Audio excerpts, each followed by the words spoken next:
Hi everyone, I'm back again with a new topic again.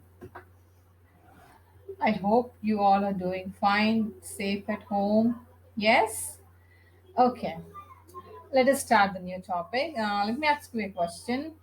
When you go out, like when you go out for a walk or something, immediately after you step out of the house, what do you see around? You see many plants, many trees around you? Yes? Yes.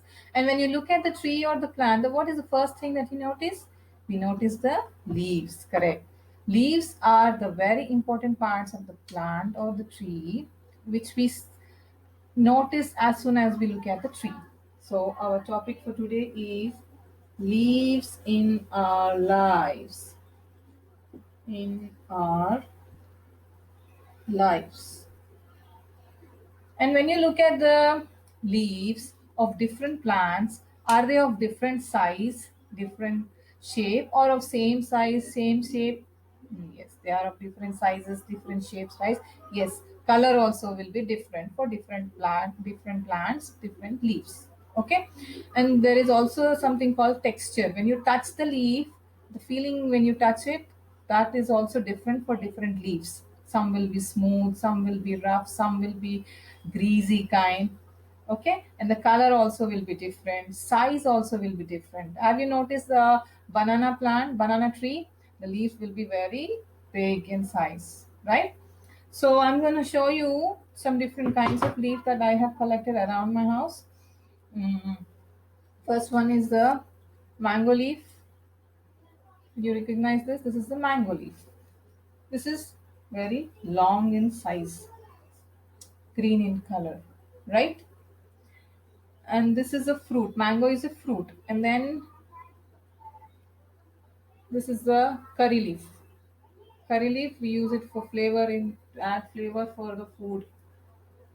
Okay, it gives nice flavor.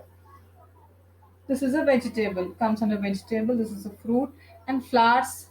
This is the leaf of a rose plant. Okay, this is the leaf of a rose plant.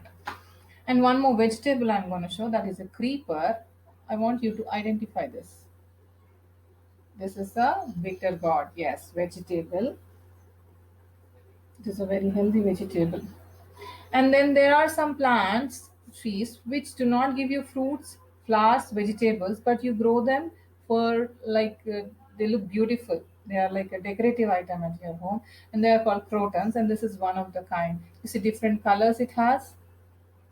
Yes, pink, white, and the shape also is different. You noticed? Yes. So this is a croton. And you have learned about here we go around the mulberry bush, mulberry bush, mulberry bush. So this is the leaf of a mulberry bush. Very big, right? So this is one leaf. So different kinds of leaves. They're of different shapes, different sizes, and here you find different colors also. And then the texture also, this mulberry leaf is little rough when you touch, and the rest of them are very smooth. This is the croton. This is very smooth when you touch it. You feel like touching it once again, and the rest are normal. They are all of same texture, of the same kind. Okay. Leaves, I said in the beginning, leaves are very important parts of the plant. Why do you think so? Because leaves are the ones which prepare the food for the plants. Yes, roots are also important. Roots, what do they do when you water the plant? Roots are the ones which absorb the water from the soil water and as well as minerals from the soil, and they send it to the plants and send it to the leaves, and leaves are the ones which prepare the food for the plant. Apart from water and minerals, there are also leaves also make use of sunlight, carbon dioxide to prepare the food. And this process of preparing food by leaves to the plants is called photosynthesis. What do you call the process? It is called photosynthesis. PHO. Photo means light. Synthesis means preparation. Using light, food is prepared by leaves for the plants. And the green pigment which is present on the leaves is called chlorophyll. What do we call? Chlorophyll. So many new terms we are learning, right? So this is called chlorophyll. For a minute, I'll take this and put it aside. So the green pigment is called chlorophyll. Chlorofill, chlorophyll. Okay, the process of preparing the food is called photosynthesis, and the presence of the green pigment on the leaves is called chlorophyll.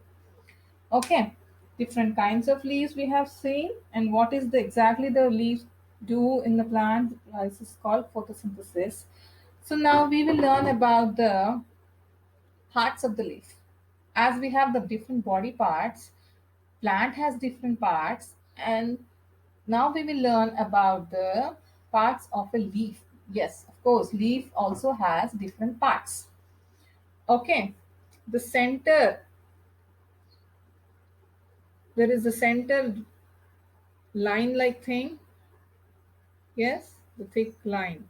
That is called the primary vein. We call it the primary vein. Okay, the center part is called the primary vein, and on the sides we have the secondary veins.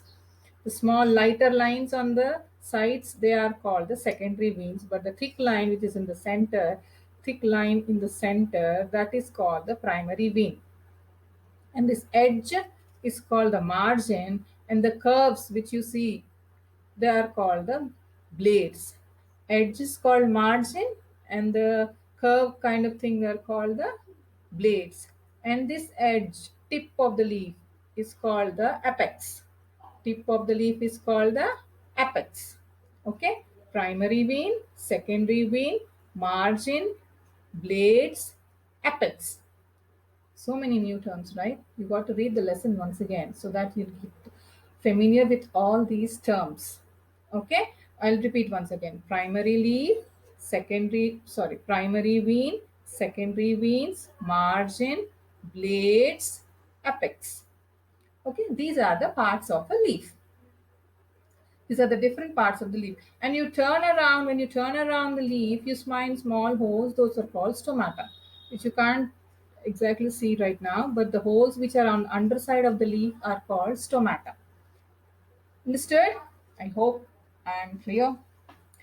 Okay. Apart from preparation of the food for the plant, leaves also have some other different uses.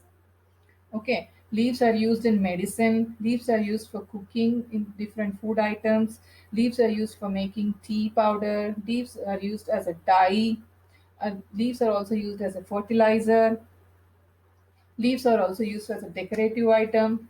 Okay, the different types leaves have different uses. Okay, and and some in some places, different. If the leaves are very large in size, they are also used as plates. As I'm talking about banana leaf is also used as a plate. All right, understood. So those are the different uses of leaves. And apart from these uses, I said like it is also used as fertilizer. Now, how do you prepare this fertilizer? Fertilizer or manure, you call. See, when leaves on the plants get dried up, they fall down, right? They don't stay in the leaf on the plant when they get dried up. They fall down. All these dried up leaves are gathered together, and a pit is dug, and those leaves are put into that pit, and it is left over covered for some days. After some days, all these dried up leaves get rotten, and they turn to fertilizer. Okay, they turn. This is called compost actually. The compost is used as a fertilizer for the plants. Okay, this is the one more use of the leaves. Apart from using in cooking, apart from using in dyes, using as a tea powder, and all these, leaves are also used as compost. Leaves are also used as fertilizers for the growing the plants healthy. All right. So we have learnt about different kinds of leaves, different types of leaves, how plants prepare the food, and how it is used as manure for plants to grow healthy. Yes, I hope I'm clear. Thank you so much. Read the lesson, as we have so many couple of new terms introduced in this lesson. When you read it once again, you get familiar with them. Thank you so much.